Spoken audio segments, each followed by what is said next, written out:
This video is about lithography techniques.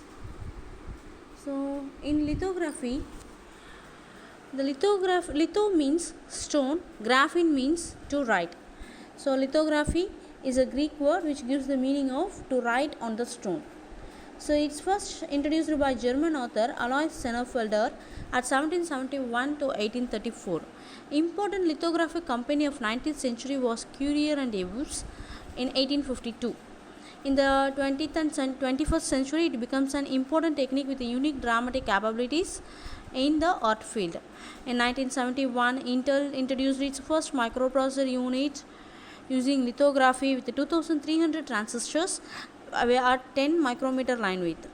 After that, in 1985, Intel 386 microprocessor has been came up with 275,000 transistors.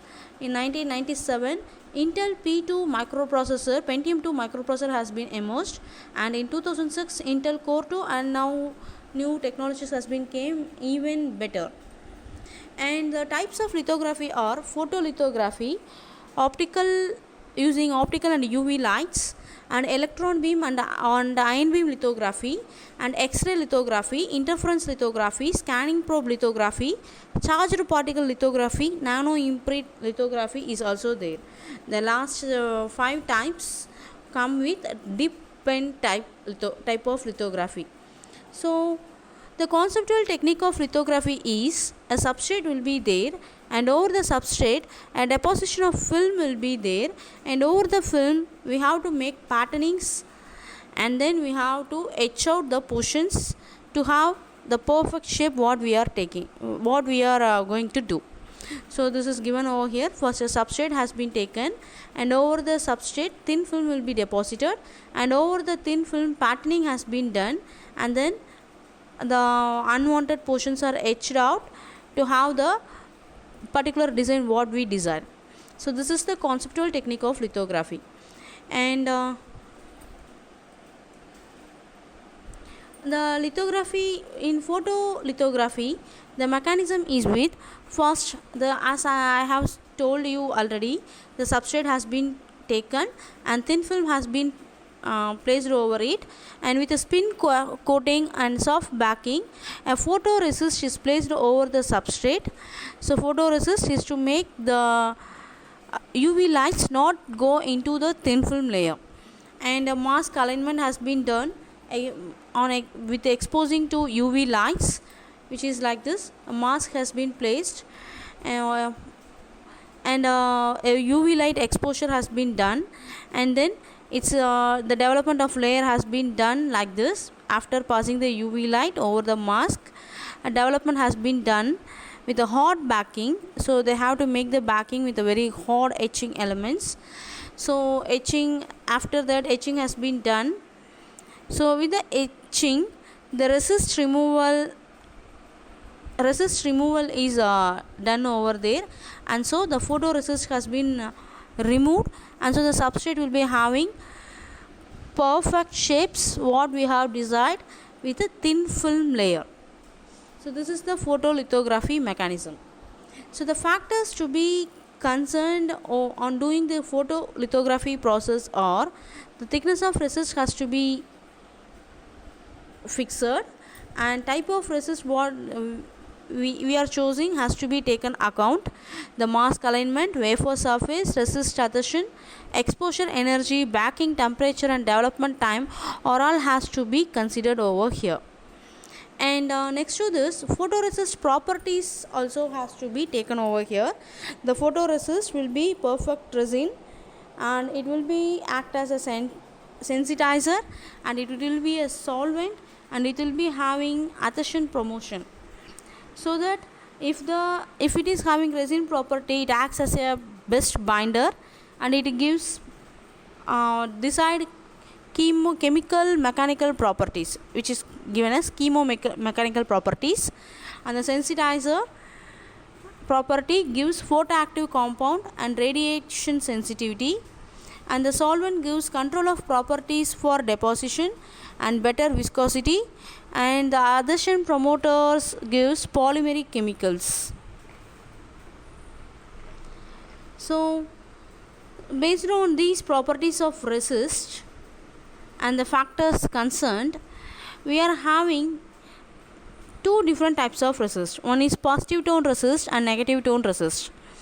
The substrate with the silicone layer has been taken. Over that, thin film has been applied. With a spin coating, photoresist are applied, and over the photoresist we have to give the mask. After giving mask using quartz, UV lights has been exposed, and then the development process has been done. After the development process, both positive tone and negative tone has to be applied. Positive tone has been applied like this. So see here the type of resist. So positive tone will be having the layers like this, that is the upper layer has to be considered. In the negative tone, lower layer has been taken. So chromium layer is there for mask, and over that UV light has been blocked to have the particular pattern.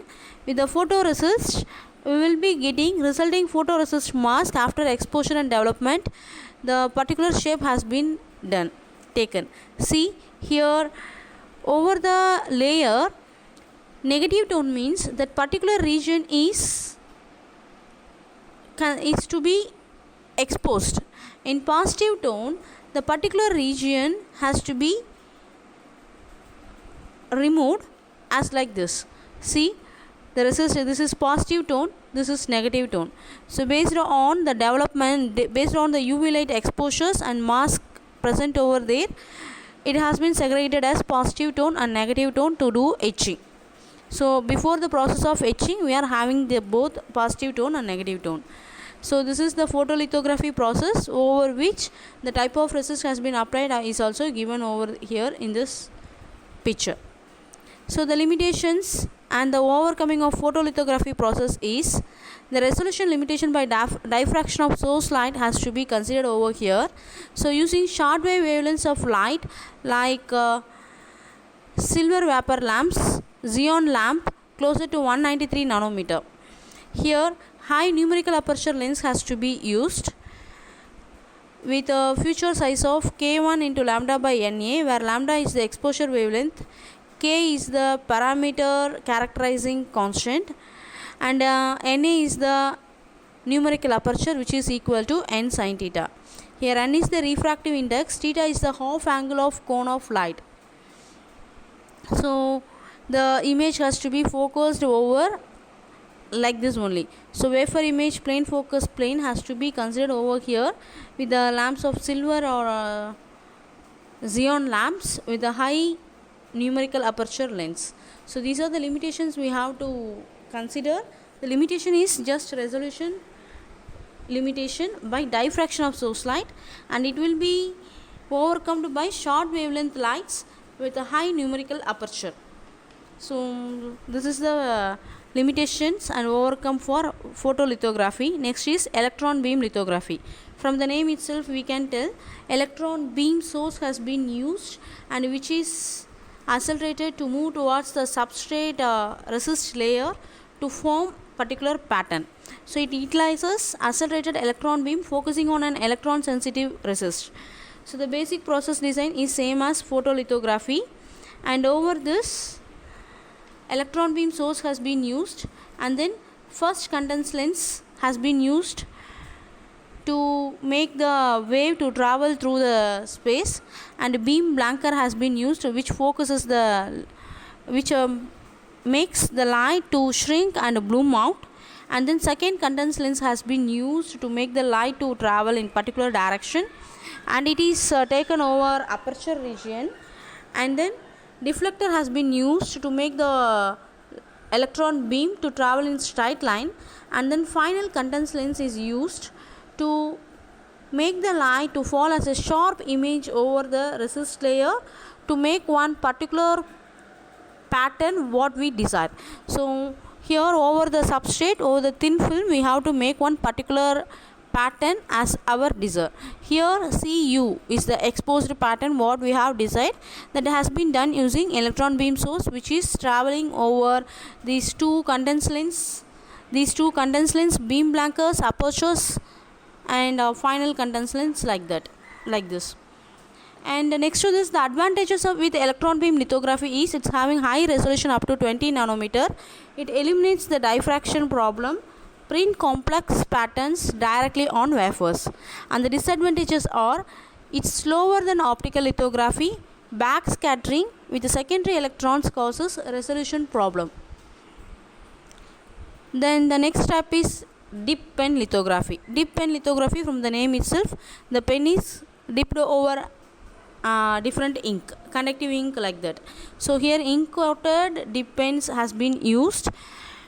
For this, individual ink models has been used, and water meniscus is used to make it wet, and substrate, nano patterned ink, and writing directions are all has to be considered over here. So the dip pen lithography is a new atomic force microscope based direct write soft lithography technique. So we can write directly using soft lithography technique using atomic force microscopes, which is used to create nanostructures on a substrate of interest by delivering collection of molecule thiols, which are the sulfur equivalent of alcohols, and the word is a combination of thio plus alcohol. So it's via capillary transport from atomic force microscope tip to a surface gold. So here in the tip, carbon nanotips has been used to make the ink to fall over the surface.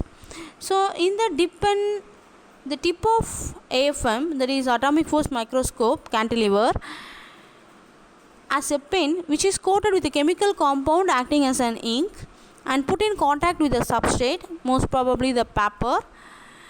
So pen, like a pen and ink, the AFM cantilever and the substrate are working. So note that here we are using liquid inks governed by very different deposition mechanism when compared to molecular inks. The molecular ink diffusing from a nanoscale tip to a surface through a water meniscus has been taken over here, and so over the AFM we are having one cantilever, and the cantilever is used as a pen, and over that some chemical compounds has been used as ink, and as like paper ink through pen fall over the paper, here we are using the molecular inks to decide patterns over the surface. So the applications with the dip pen lithography are, it is used especially for biomolecular guidance. DNA and protein arrays are being fabricated as detected chips, and the dip pen lithography resolution is 4 to 5 orders of magnitude greater than that of other lithography technique. So the sample is fabricated by dip pen lithography is given over here with 50 nanometer and 160 nanometer dia, 50 nanometer thickness, like that is impingement thickness. So these are the applications and example view. So that's all about the lithography techniques. These are given detail in your textbooks, further detail in textbooks. Thank you.